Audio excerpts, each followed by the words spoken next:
Filipenses capítulo 4, versos 4, diz o texto: regozijai-vos sempre no Senhor. Outra vez digo, regozijai-vos. Pode tomar o seu assento.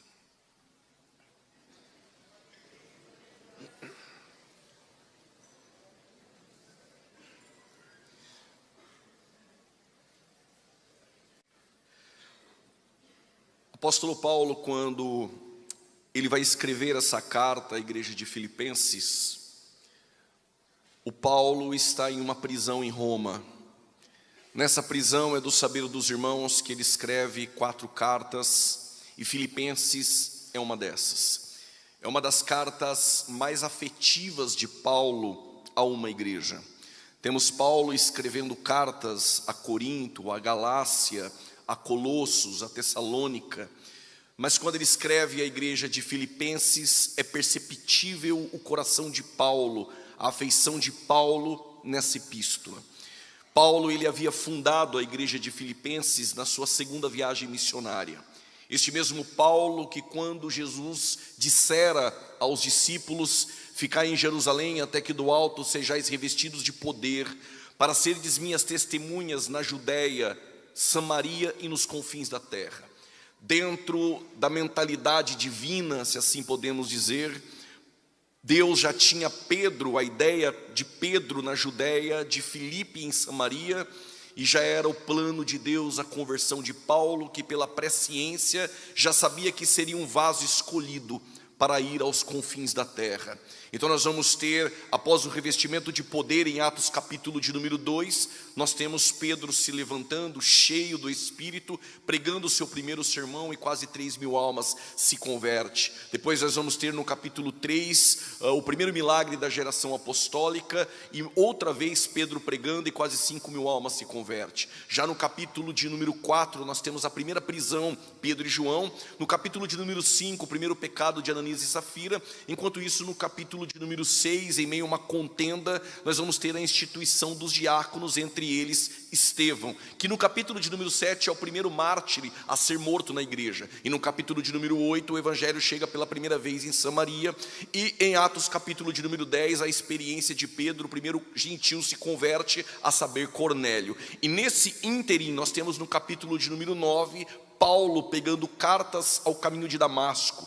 E é neste instante que ele tem um encontro com o Cristo glorificado. E Cristo diz: Saulo, Saulo, porque tu me persegues? Duro é para ti recalcitrar contra os aguilhões. Paulo vai ao chão, porque não tem como o orgulho humano ficar de pé diante da glória de Cristo. A glória de Cristo, ela remete à fragilidade humana, ela reflete quão pecadores e miseráveis nós somos. No encontro do pecador com Cristo, nunca haverá lugar para o orgulho humano, para a soberba humana. Paulo então está no chão, rendido a Cristo. E é Ananias que vai até Paulo, colocar as mãos sobre a cabeça de Paulo e revestir Paulo de poder. As mãos de Ananias deram condições para Paulo exercer o seu ministério. Na verdade, o Ananias não queria ir a priori. Ananias questionou Deus, porque era um homem perseguidor, era um homem que perseguia a igreja, era um homem que buscava cartas para prender cristãos. Eu não sei o que ele é para você, Ananias, mas para mim o Senhor, ele é um vaso escolhido, a qual levará a palavra aos gentios. Como Deus não desiste de quem nós desistimos, então Ananias foi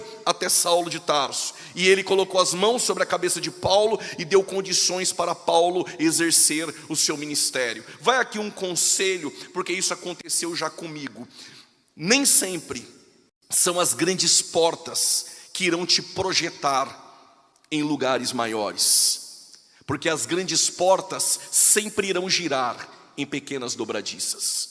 Vou repetir: as grandes portas sempre irão girar em pequenas dobradiças. Nós temos a tendência de somente nos atentar para as grandes portas. O que seriam delas? se não fossem as pequenas dobradiças. Ananias é uma dobradiça que aparece só no capítulo de número 9, mas foram as mãos de Ananias que deram condições ao ministério de Paulo. Existe pequenas dobradiças em nossas congregações. Às vezes aparece uma única vez em nossa vida, mas são estes responsáveis por dar condições para que você exerça o seu ministério. Não despreze os Ananias na caminhada da fé.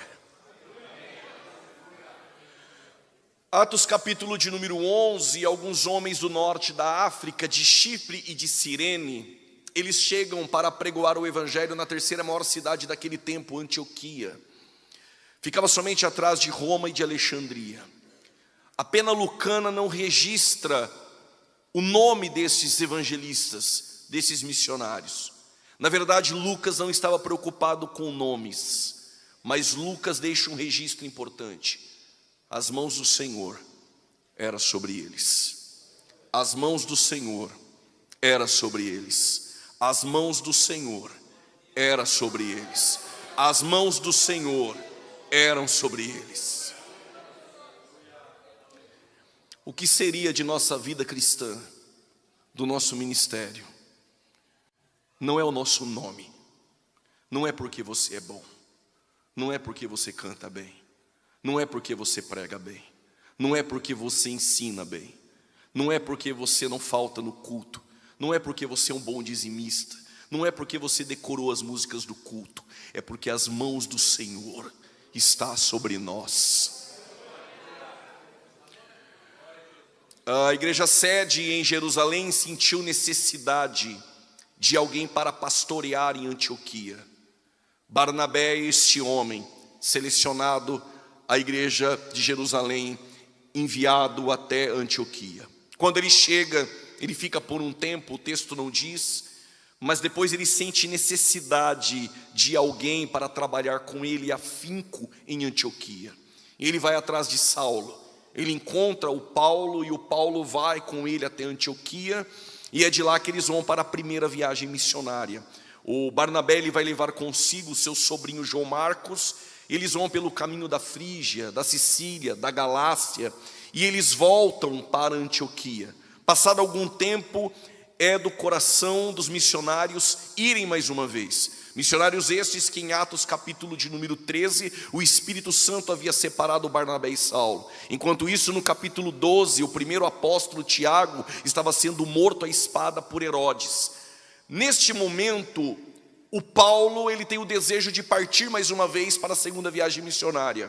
O Barnabé também, mas ele quer levar o João Marcos, que os abandonou na primeira viagem missionária. Por conta disso, há uma contenda entre o Barnabé e o Saulo. Então o Barnabé ele vai sozinho, juntamente com o João Marcos. E o Paulo está sozinho. Isso me faz lembrar algo. Quando Moisés enviou 12 espias para Canaã, 10 voltaram dizendo: tem gigantes, não dá para nós não. Mas 2 voltaram dizendo: tem gigantes, mas a terra é nossa. Josué então, quando ele assume, ele não vai mandar 12, é experiente. Então ele só mandou 2 espias para Jericó, porque sabe que 10 podem voltar murmurando. E não é que Jesus gostou da ideia e mandou de 2 em 2. Mas agora o Paulo está sozinho, então ele precisa de ir alguém com ele. E ele nomeou Silas. Os 2 caminham, mas o desejo do coração de Paulo é pregar o evangelho na Ásia. Diz o texto: o Espírito Santo o impediu. Diz o texto: o Espírito Santo o impediu. Então o que Paulo faz? Se o desejo do seu coração é partir para algum lugar, se não é da vontade de Deus e o Espírito Santo impede, ficai aonde Ele te colocou, porque com certeza Deus vai direcionar todas as coisas. Então ele dorme em Troade e ele tem uma visão à noite, e na visão aparece um varão dizendo: atravessa a Macedônia e ajuda-nos. Quando eles atravessam a Macedônia, eles chegam exatamente em Filipos. Quando Paulo e Silas estão em Filipos, o texto diz que Deus abriu o coração de Lídia. Pela graça preveniente, Deus habilitou o coração da pecadora. Ela recebeu a oferta do evangelho, não resistiu. Lídia, uma empresária, vendedora de púrpura, se converte. A casa de Lídia se torna um ponto de pregação. Paulo todos os dias vai para o evangelismo e há uma garota que tem um espírito de adivinhação. Se essa garota vivesse nos dias de hoje, a agenda dela estaria lotada. Ela adivinhava tudo. Se fosse hoje, até seu CPF, até seu RG, até onde você mora, até o número da sua casa. E quando Paulo passava, ela dizia: eis que vai um filho do Deus Altíssimo. Se fôssemos nós ou este que está pregando, talvez nós iríamos tirar uma selfie e postar os nossos stories. Só que Paulo tinha o discernimento do Espírito. E o que ele fez? Expulsou esse demônio no nome de Jesus. Mas a menina dava lucro à cidade. Culminante a isso, Paulo é preso com Silas. Silas é aquele obreiro que depois do concílio em Atos 15, ele com Judas, não Iscariotes, levou cartas do resumo do que o Tiago dissera como a última palavra de um pastor presidente. Não tinha e-mail, não tinha WhatsApp, então eles levavam cartas para as primeiras igrejas que Paulo fundou juntamente com Barnabé. Em Atos capítulo 15, versos 32 a 34, o Silas, quando chegou em Antioquia, quem sabe, ele viu Barnabé pregando na terça, Paulo na quinta, os profetas descendo a Antioquia. O texto diz: pareceu bem a Silas ficar ali. Até eu iria querer ficar em Antioquia, uma igreja cheia da presença de Deus, uma igreja onde tinha Barnabé ensinando, Paulo pregando, Paulo ensinando, Barnabé pregando. Então Silas ficou ali. Pequenas decisões podem nos levar para grandes experiências com Deus. Ele ficou ali em Antioquia e Paulo estava sozinho. E quando Paulo nomeou Silas, agora os dois estão presos, apanhando na Macedônia, em Filipos. O que Silas deve ter pensado? O texto não diz, mas o que eu e você, como obreiros, como membros, nós iríamos pensar: por que eu não fiquei lá na sede em Jerusalém? Só dando glória a Deus, dando minha oferta, tranquilo, de boa. Mas eu tenho um recado para te dar, Silas. Se tu chegou até aqui, não dá mais para voltar. Eu vou repetir. Se tu chegou até aqui, não dá mais para voltar. E por que não dá mais para voltar, Silas? Porque tem um carcereiro que não tem culpa dos seus conflitos internos. Tem um carcereiro que vai precisar de você. Bons obreiros, nós não conhecemos eles em dias de congressos. Bons obreiros, nós não conhecemos no dia da festa. Bons obreiros se conhecem nos dias de provações. Porque a provação revela quem nós somos por dentro. Enquanto estavam apanhando presos, o que eles fizeram?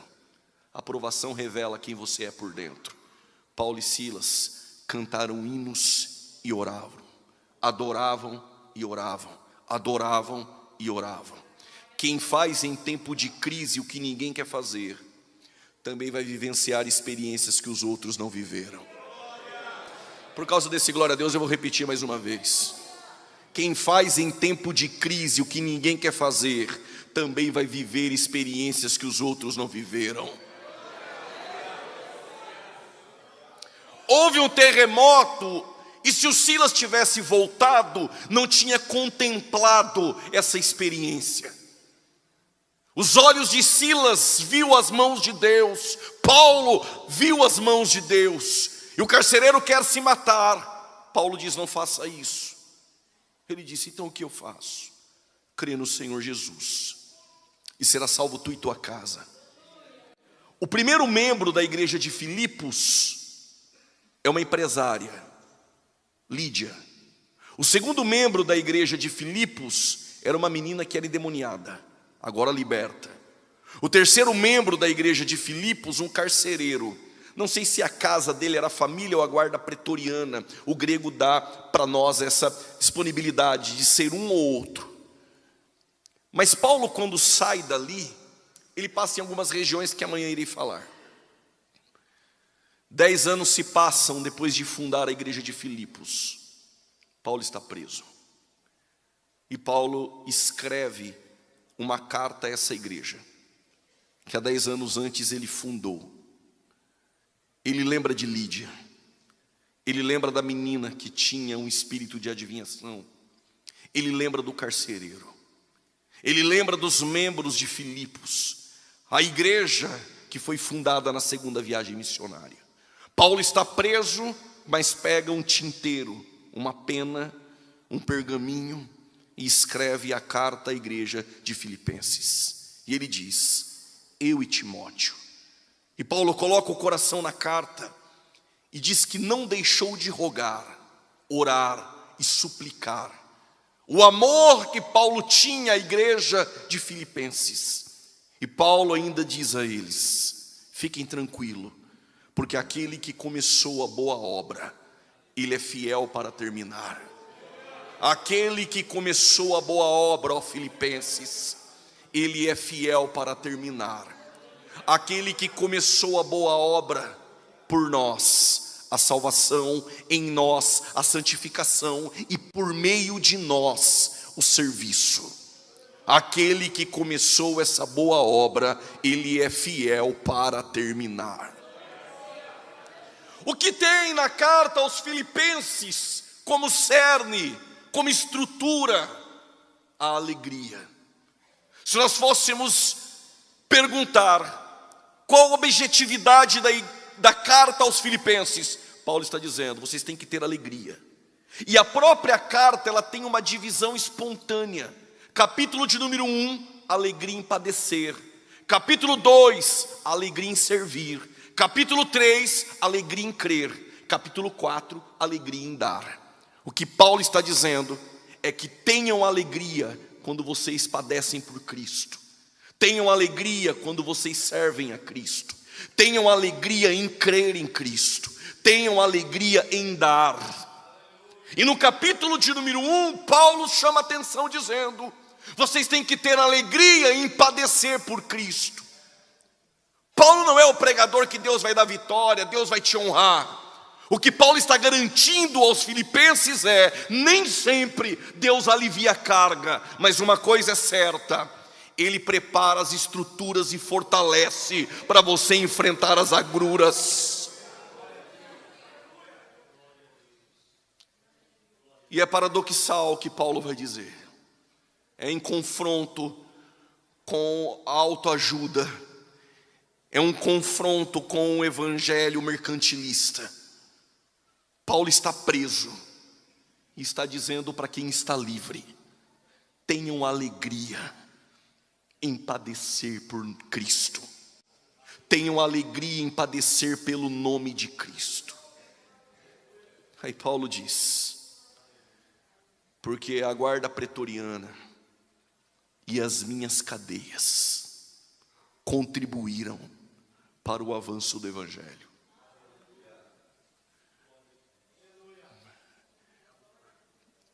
Com Davi, Deus usou uma funda. Com Arão, Deus usou uma vara para florescer. Com Moisés, Deus usou um cajado. Com Sansão, uma queixada de jumentas. Paulo está dizendo: as minhas algemas, Deus está usando para a cooperação do evangelho, para o progresso do evangelho e para a defesa da fé do evangelho. O que Paulo está dizendo é: a minha prisão, as minhas cadeias estão fazendo com que o evangelho avance. Sabe o que Paulo está dizendo, irmã? Que essa sua aflição pode ser o meio que Deus está usando para o evangelho avançar. Essa sua provação e como você se comporta diante dela pode ser testemunho para que o evangelho resplandeça naqueles que estão em sua volta. O que Paulo está dizendo é: as minhas cadeias Deus está usando, as minhas algemas Deus está usando para o avanço do evangelho. As tuas crises, as tuas agruras pode ser as ferramentas que Deus está usando para o evangelho chegar em outras pessoas.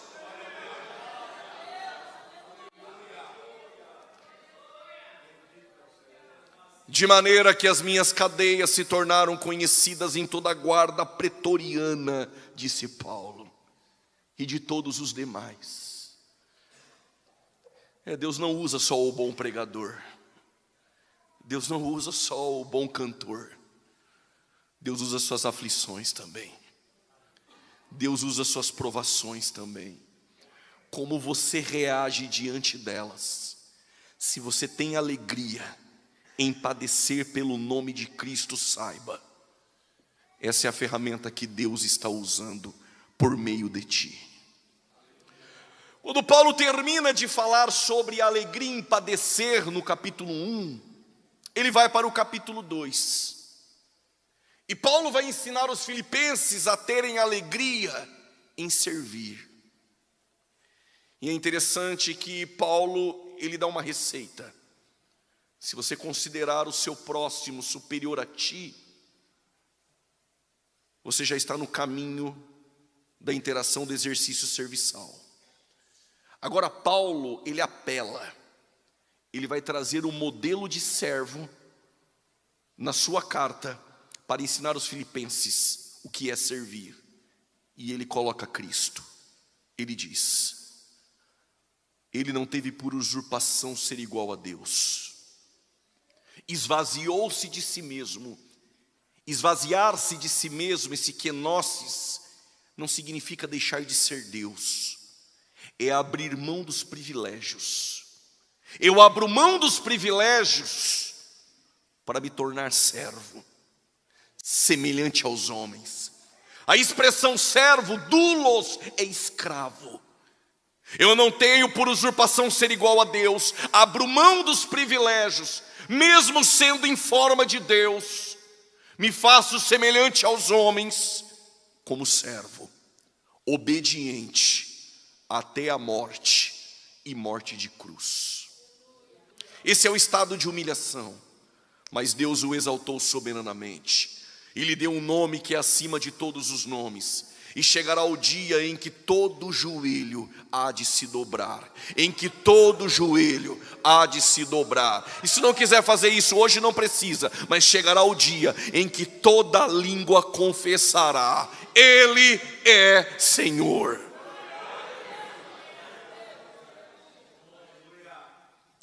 O que Paulo faz é colocar Cristo como modelo de servo, para que a igreja de Filipenses entenda que é necessário ter alegria em servir a Cristo.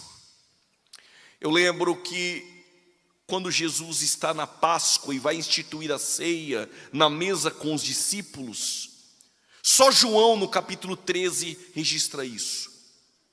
Olha o que Jesus disse: eu vim do Pai, e Ele colocou todas as coisas em minhas mãos, e eu vou para o Pai. Tendo dito isso, Ele vai lavar os pés dos discípulos. Lavar os pés era serviço de um escravo em Israel. Lavar os pés é papel de escravo. Na mesa de Jesus, os discípulos estavam murmurando. Quando Jesus vai partir o pão, qual era a murmuração? Quem é o maior? Não é essa murmuração em nossos cultos, em nossos púlpitos? Quem é o maior? Quem prega mais? Quem canta mais? Quem ensina mais? Enquanto eles estavam discutindo quem é o maior, o nosso Deus que se fez carne não deixou de ser Deus. Tirou o vestido e pegou a toalha e vai fazer o papel de um escravo. Vai lavar os pés dos discípulos, para ensinar que o maior não é o que prega, o maior não é o que canta, o maior ainda é aquele que serve. Mas ele só serve depois de dizer: eu vim do Pai, e Ele colocou todas as coisas em minhas mãos, e eu vou para o Pai. Quando você tem a convicção de onde você veio, quem você é e para onde você vai, da sua origem, do seu propósito e do seu destino, vou repetir, quando você tem a convicção de onde você veio, quem você é, para onde você vai, tu aprende a servir. Vou dizer outra vez, quando você entende a tua origem, o teu propósito e o teu destino, faz com que você aprenda a servir.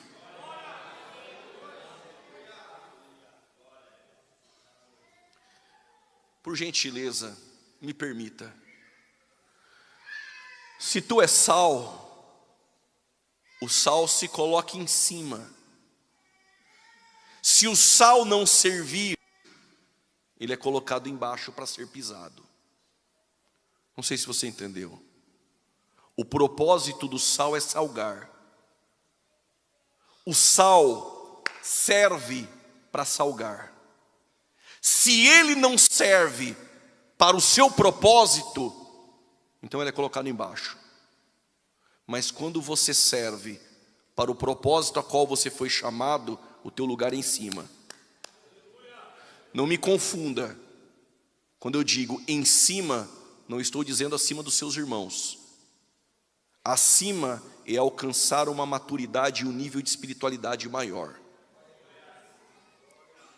Se o sal não serve, é embaixo. Se o sal serve, é em cima.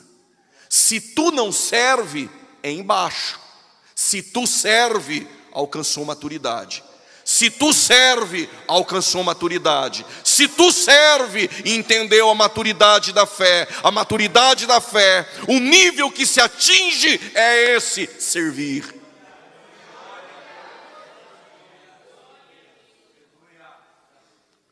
Jesus disse que se pegar a luz, se ela não resplandecer, coloca debaixo do alqueire. Porque se ela não serve para o propósito a qual ela foi chamada, e ela não ilumina, coloca debaixo do alqueire. O lugar é embaixo. Mas se ela acende, não tem como esconder embaixo. Jesus disse que é em cima. Alguém acendeu ali dando um aleluia. Tem alguém acendendo aqui também. Ah, agora começou.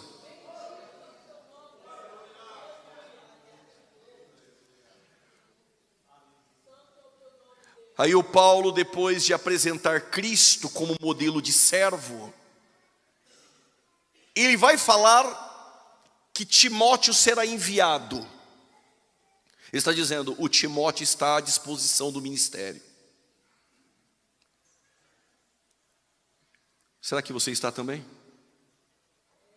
Eu vou enviar Timóteo. Ele está dizendo nas entrelinhas, o Timóteo está à disposição do ministério. Como eu estou preso e não posso ir, o Timóteo vai. Por isso que Deus chama um para plantar, outro para regar. No Evangelho não tem carreira solo. Não dá para você plantar e você também regar.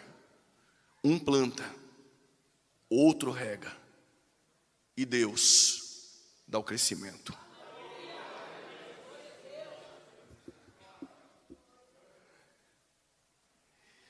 E o Paulo, nesse capítulo de número 2, ele nos constrange. Porque ele vai dizer que tem um obreiro de Filipos, e o nome dele é muito estranho, é Epafrodito. E o Epafrodito doente, quase morto, ele veio servir Paulo na prisão. E por dor de cabeça tu não vem, né, varão? Estou cansado, né? Paulo está dizendo, tem alegria em servir, irmão. Porque Epafrodito, quase morto, não deixou de cumprir o seu chamado. Capítulo 1, tenham alegria em padecer por Cristo. Capítulo 2, tenham alegria em servir a Cristo. Capítulo 3, tenham alegria em crer em Cristo. E Paulo diz que ele é hebreu dos hebreus, da tribo de Benjamim, segundo a lei, fariseu, circuncidado ao 8º dia. Interessante o currículo dele. Ele diz, mas eu considero tudo isso como nada, esquecendo das coisas que para trás ficaram, uma coisa faço, e avanço para aquelas que estão diante de mim. Sabe o que eu entendo? Se você é muito preso no passado, tu não é produtivo no presente. A expressão de Paulo, uma coisa faço, está no gerúndio no grego.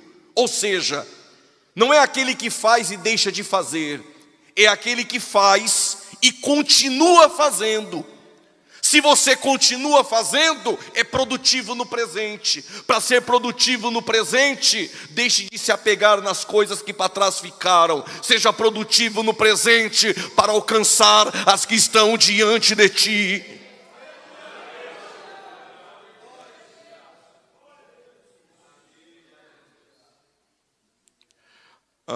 O Paulo no capítulo 1, ali no versículo 23, ele estava em um conflito.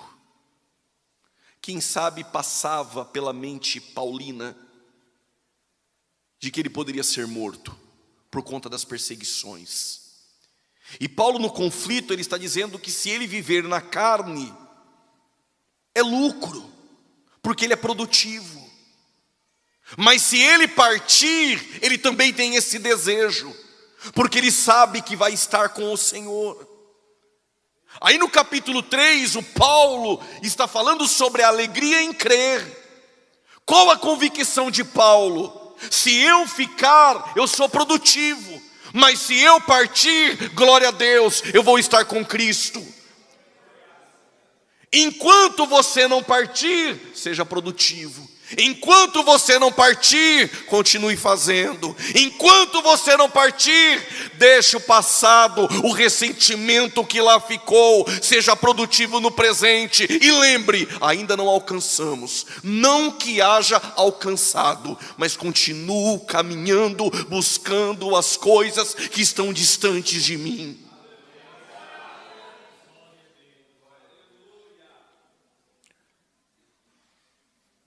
Aí Paulo no capítulo 3, versos 20, ele diz: a nossa cidade está nos céus.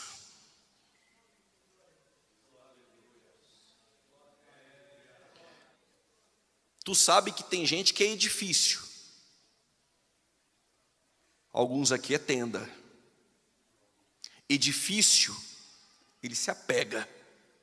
Daqui eu não saio. Paulo falou que ele era uma tenda. Tenda não briga por causa de lugar. Tenda está aqui, daqui a pouco está sendo produtivo ali. Está ali, é peregrino, daqui a pouco está lá fazendo lá. Pastor, se precisar não me apego não, se quiser me coloca lá. Não tem problema, eu abro mão daqui. Se precisar da congregação lá, eu estou também. É produtivo, é tenda, é peregrino, porque sabe que a qualquer momento nós sairemos daqui, porque a nossa casa, a nossa cidade está nos céus.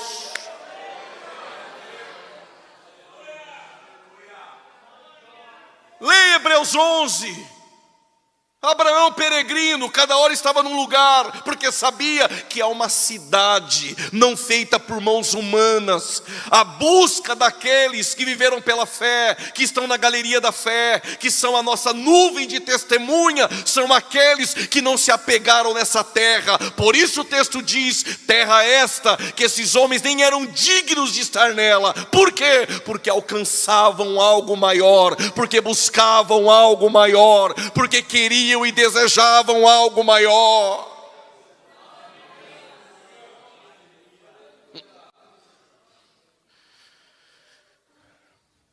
Minha filha estava assistindo algo no YouTube. Eu não gosto de contar a história na mensagem, mas eu vou contar essa. Minha filha assistindo algo no YouTube e eram 2 peixinhos que ficavam fazendo assim, chamado pelos artistas de beijoqueiro. E ela falou, olha pai, eles ficam beijando. Eu falei, não, eles não estão beijando. Não. Mas o pessoal entra debaixo das águas, tira foto com eles beijando e postam. Os artistas fazem isso, achando que eles estão beijando. E até nomearam os peixes, beijoqueiro. Na verdade, eles não estão beijando. Na verdade, Paulo falou sobre eles, são os cães, obreiros fraudulentos. Paulo fala que uns pregavam por porfia, outros por interesses egoístas, por inveja. Então não estavam beijando? Não. Porque um daqueles peixinhos ele tem um quadradinho lá que é o território dele. Quando ele vê um outro chegando no território, eles se atacam. Não tem nenhum romance ali. Estão se atacando por causa de um lugar pequeno. Obreiros que não são produtivos e não são tendas, brigam por cadeira, brigam por coisas pequenas, são obreiros territoriais, brigam por pedaços de terra. Mas estou pregando para peregrinos.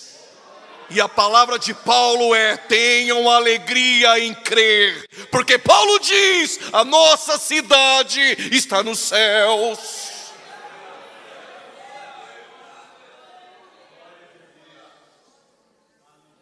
Mas eu sei que essa peregrinação cansa.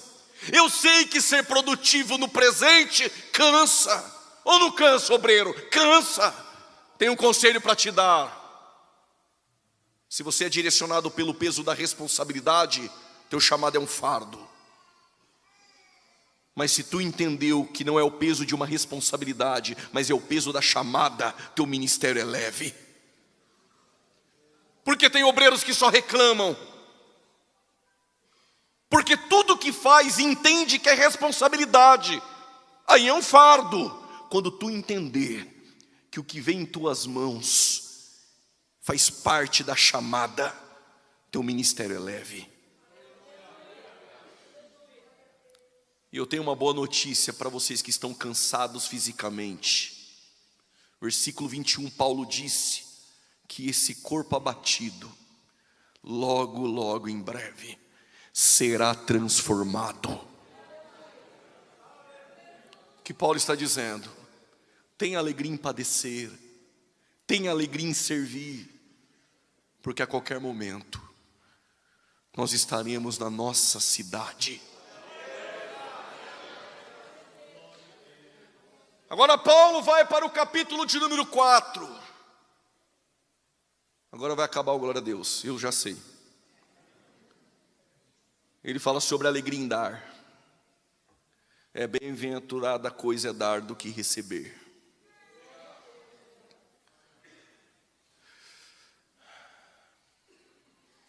Eu vou ter que dizer isso.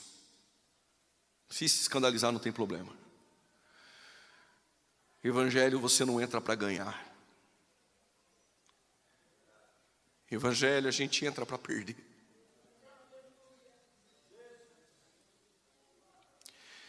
Isso é muito sério.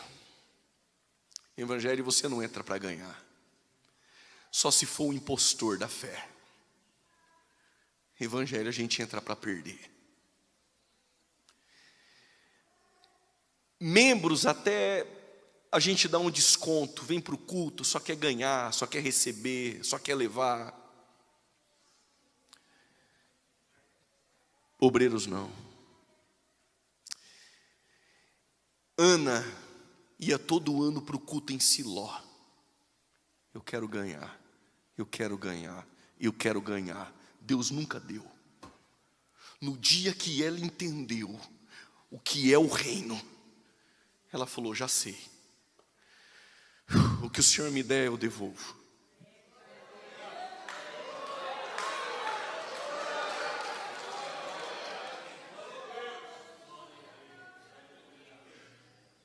Andando pelo Brasil, e pela misericórdia de Deus fora, você encontra uns obreiros engomadinhos, falam bem, gostam de expor os seus currículos, suas carteirinhas de convenções. Pega a tua carteirinha da convenção e teu currículo ministerial, vai no MEC, vê se tu paga meia. Pega a tua carteirinha da convenção, vai no cinema com a família, vê se tu paga meia. Pega a tua carteirinha da convenção e vai no clube e vê se tem desconto mensal.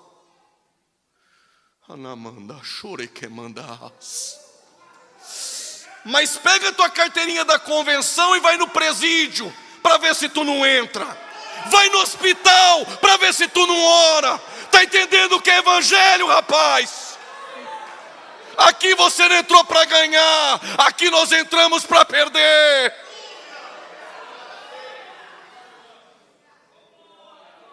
Aleluia!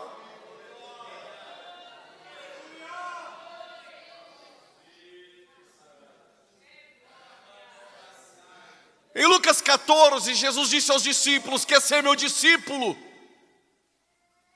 Pega a cruz. Até aí todo mundo conhece. Daqui para frente fica estranho. Permita-me parafrasear para nós entendermos. Permita-me. Jesus disse: qual homem que quando vai fazer uma viagem não coloca no GPS? Não entra no Google para ver quantos pedágios e quanto vai gastar, para que assim não comece a viagem e no meio do caminho tenha que voltar. Estou parafraseando o que Jesus disse. Aí ele para e os discípulos estão olhando. Aí ele diz: qual homem que vai construir uma torre não faz o orçamento, cimento, tijolo, pedra, areia, pedreiro, servente? Será que ele estava falando de finanças? Não. O que Jesus estava dizendo é: quer ser meu discípulo? Não precisa colocar fundinho musical para emocionar para vir. Quer ser meu discípulo? Não precisa cutucar 2 ou 3. Quer ser meu discípulo? Antes de vir, faz uma conta. Está entendendo aí, né? Quer ser meu discípulo? Faz uma conta. Já vê quanto vai gastar. Já vê o que vai ter que deixar. Para que no meio do caminho não volte pensando que era uma carreirinha gospel. Entenda que evangelho se entra também para perder. Perder aqui, mas ganhar lá. Perder aqui, mas ganhar lá. Quando você atingir esse nível de maturidade, porque no capítulo 4 tinham duas, posso dizer isso, tinha 2 mulheres que serviam, a expressão ali é diaconisa, Evode e Sintique. E Paulo está pedindo para elas terem o mesmo sentimento, porque não tinham. Na mesma igreja, o mesmo Senhor, o mesmo Deus, na exposição da mesma palavra, não tinham o mesmo sentimento. E aí mais à frente, Paulo expõe o seu nível de maturidade. Tenho fartura, glória a Deus. Também sei passar necessidade. Aprendi a vir para a igreja de carro, glória a Deus, mas também já vim de ônibus. Eu sei o que é ter fartura no meu café da manhã, mas também sei o que é orar pedindo a Deus que trouxesse pão quando não tinha. Tenho satisfação em conhecer muitos lugares, mas também já passei em meu corpo a privação da liberdade. Paulo diz: tendo fartura ou necessidade, não importa, posso todas as coisas, posso todas as coisas, posso todas as coisas, posso todas as coisas naquele que me fortalece, seja na necessidade ou seja na fartura, seja na dor ou seja na alegria, seja na solidão ou rodeado de amigos, não importa. A maturidade da fé é essa: posso todas as coisas naquele que me fortalece.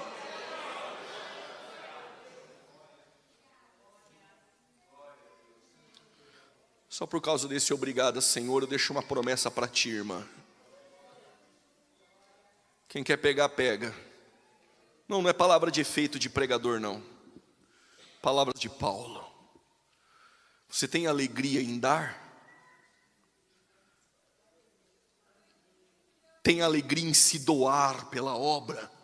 Como Epafrodito, saúde, como Cristo, um Getsêmani, um Judas, um caminho de dores, um Calvário, obediente até a morte de cruz, para ofertar, para contribuir no ministério.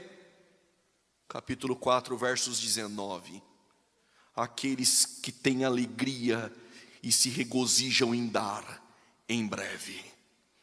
Em breve, em breve, o Deus de paz suprirá todas as vossas necessidades. Em breve o Deus de paz vai suprir, vai suprir, vai suprir, vai suprir todas as vossas necessidades.